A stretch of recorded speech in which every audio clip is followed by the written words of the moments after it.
Okay. Hi, I'm Samina, and I'm going to share with you a story that I wrote called Shabana and the Baby Goat. So this is Shabana, and this is her friend, the baby goat, and let's find out what she's called. Shabana was 4 years old when the mother goat gave birth to a kid.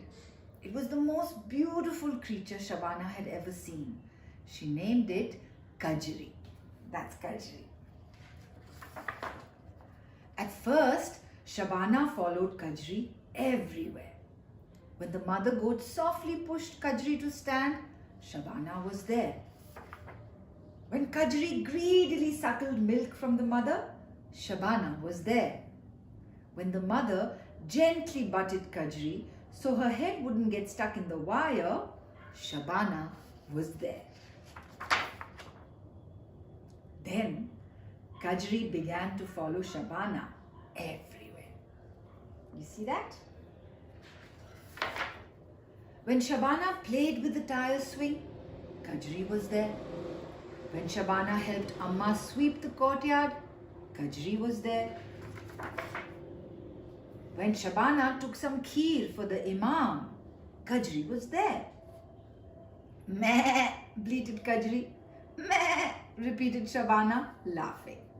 Everyone in the village knew that the two were best friends. Kajri grew fast, faster than Shabana, and soon the mother goat's milk was not enough for her. Shabana was put in charge of feeding her. Vegetable peels, leftover rice, the cow's hay, Kajri ate it all. One morning, when Shabana went to the kitchen to drink her milk, Kajri followed her. Dadi had got some fresh palak that she was going to cook with garlic and chilies. As Shabana dawdled over her milk, Kajri gobbled up the palak. Hi Allah, said Dadi. Meh, bleated Kajri. Kajri, said Shabana, trying not to laugh. Only dal and roti for the family that night. Then Kajri followed Shabana to Phupho Jammo's house for her Quran class. That's Phupho Jammo. Phupho Jammo's burqa was hanging from the washing line. As Shabana recited from the Quran, Kajri munched away at the flowing black cloth. Toba, toba, said Phupho Jammo. Meh, bleated Kajri. Kajri, cried Shabana, trying to pull her away. A patched up burqa for Phupho Jammo. The next day, Kajri followed Shabana to the village well. A bucket hung from the end of a thick rope. As Shabana chatted with her friends, Kajri nibbled at the rope. Splash! The bucket fell into the well. Meh! Bleated Kajri. Kajri! Shouted Shabana, holding her head. A group of villagers fishing out a bucket the next day. Another day, Kajri followed Shabana to her school. Master Ji only knew how to teach from the book that lay on the table.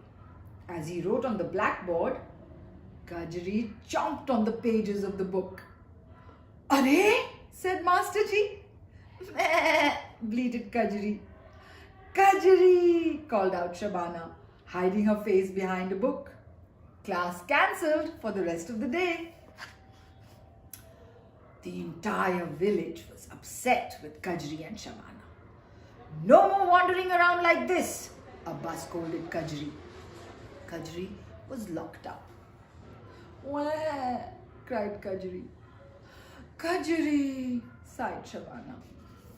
Look at them, how sad they look. On her way to school the next morning, Shabana saw old Ram Kishore Kaka clearing the grass outside the temple. On her way back in the afternoon, he was still doing it. He looked tired. Idea! Shabana ran all the way home, freed Kajri and rushed back with her to the temple. Even as she explained her idea to Kaka, Kajri was gobbling up the grass. Arey wah, said Kaka. Meh, bleated Kajri.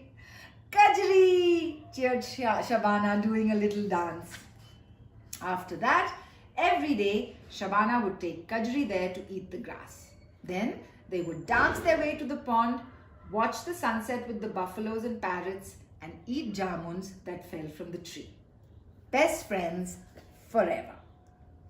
I hope you liked the story, and I hope you'll find the book, and I hope you share the story with others. Happy Children's Day.